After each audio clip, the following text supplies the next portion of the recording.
Hey everybody, Nettie Owens here from Sapari Solutions and continuing our discussion on what businesses need to know.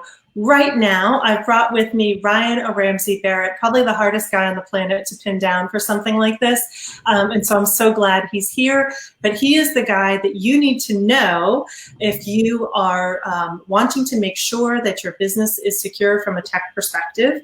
And so relevant in the current climate, with so many businesses that have transitioned their employees to work from home and are transitioning them back, and all of the kind of upheaval of where people are, what to do, how to stay secure. So just to give you a little bit of background on Ryan, he's spent the majority of his career consulting to organizations whose data is critical to their business while working as a consultant with various companies over the past 15 years. He's seen technologies evolve into one of the most critical components to ensure a reliable and scalable operation. And I can tell you, there's so many businesses who are just not even paying enough attention here. And I'm sure you experience that on a daily basis. So welcome, Ryan. Thank you for being here. Hey, everybody. Nettie, thank you so much for having me on right now. That's so awesome. Thank you, guys. Very nice to see everybody. So we're going to jump right into this question specifically around cybersecurity. So as a business owner, what do we need to know about cybersecurity threat? And I'll ask the second question later, but what do we need to know? Because I rarely hear this come up in conversation with other business owners, and I just don't even think I'm not paying enough attention to it. I'm pretty sure others are not as well. So what do we need to know? I think the biggest thing and the biggest that they need to know is that your information that you think that you have is private. It really isn't. There are many different instances out there that your passwords for your everyday activities, your email, Facebook, LinkedIn, whatever, most likely have been compromised in the past, and you don't know that the nefarious actors out there in the world already know that password or whatever combination of. So I would highly suggest, out there in the world, in the landscape that we see, multi-factor authentication is the absolute way it has to be. What does that mean? That means we've all experienced this. You log into your bank account, which they do really well, and they say, oh, I'm going to send you a text message to make sure it's really Nettie signing into my bank account. Yeah. And what that allows for is that if your password does get compromised out there on the dark web and nefarious actors knows it and they try to use that password, you're always going to get that second factor, that text message, that please enter this code that we've sent you type of thing. And so I would say that as a business owner, you have to realize that your password may have already been compromised from many different services, not because they're trying to hack your computer, but LinkedIn has been compromised, Staples have been compromised, Facebook has been compromised. So either way, change your password often, always use multi-factor authentication, keep your information as secure as possible. What about something like Lastpass or some of these other password lockers? Oh no, I do not like the face. No, totally gonna hire you, Nettie. You're right on point.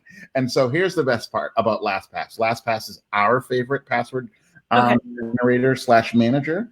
And what's great about Lastpass is, or password managers, is, personally, I don't know any of my passwords. Why is that? How can someone say you don't know your passwords? I know one password to unlock my Lastpass or to unlock my password generator. And that allows me to create a Facebook password that's, a 16-digit hash of all different characters and numbers. It doesn't matter because it autofills it on my iPhone. It autofills it on my web browser. And I don't need to know it. And therefore, even if it does get hacked or guessed in some weird fashion, it doesn't matter. I can change it in an instance. It's some little hash that it would just continue generating. And LastPass in particular, you mentioned that's why I said I was going to hire you. There are many different services out there that LastPass can auto-generate and auto-change the password for you overnight. Real simple, like your password, auto-change. It doesn't matter what it is because you can always just fill it in. Okay, so that wasn't like I was doing the wrong thing face. I totally misread that. No. More the impressed phase than anything else. Yes. So, this is really amazing because, cybersecurity is a big, deep topic, but you're saying we can take simple steps And the first step is really just being mindful about our passwords, being mindful about changing them, using things like a password generator to make sure that we have something that's secure and difficult to just come up with, that kind of thing. Yeah. So that would be number one. Is there something we should be looking at for ourselves or our employees beyond that, like first level of protection of our data?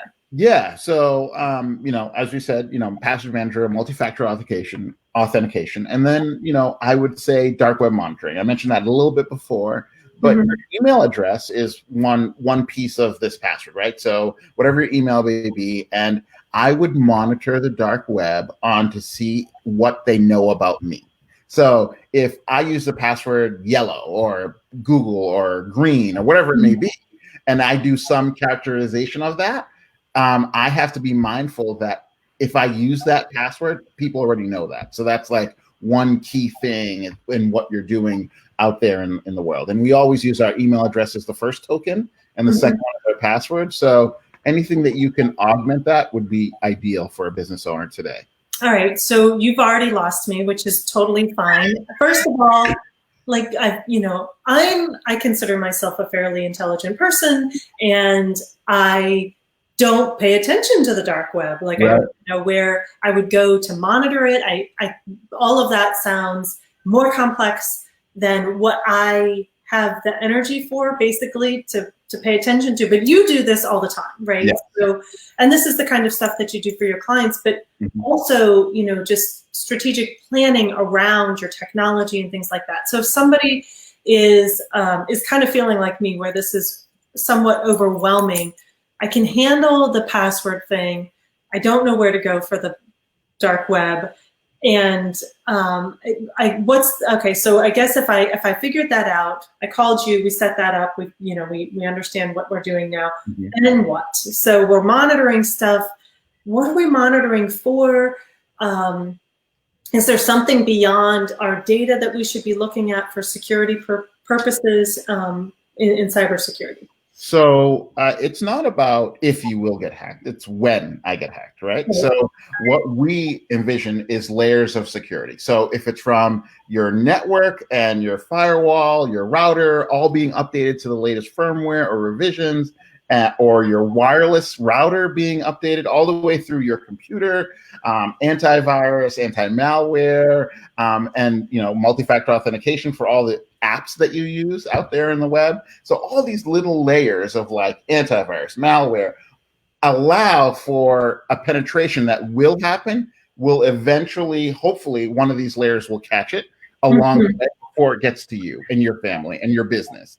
And so that's what we always want to layer it up, just like a bulletproof vest. There's multiple layers of that little shield to stop a bullet from hitting, the target type of thing. That's a really great analogy. Like, that makes a lot of sense to me.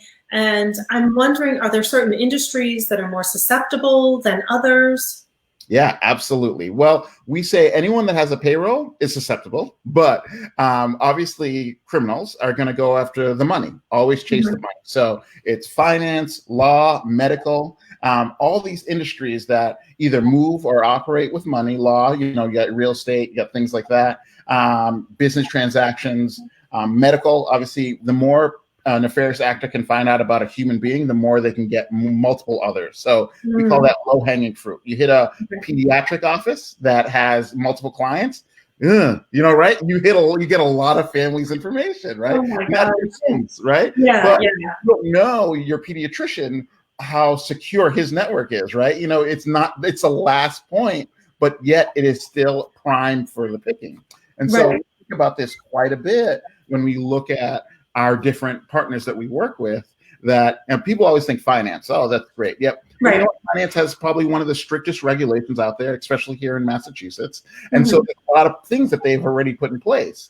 But you don't think about a pediatrician and saying, oh, I hope that, they have the security they need when I take my kid there, or a dentist. Oh, no. Absolutely. Wow. Well, Ryan, thank you so much for coming and sharing what you've shared so far. If you're feeling overwhelmed by this conversation, do not worry. Just go to Ryan's website, ORAMCA, ORAMcorporateadvisors.com, and reach out to Ryan, help him help you answer the questions, especially if you're in these other industries.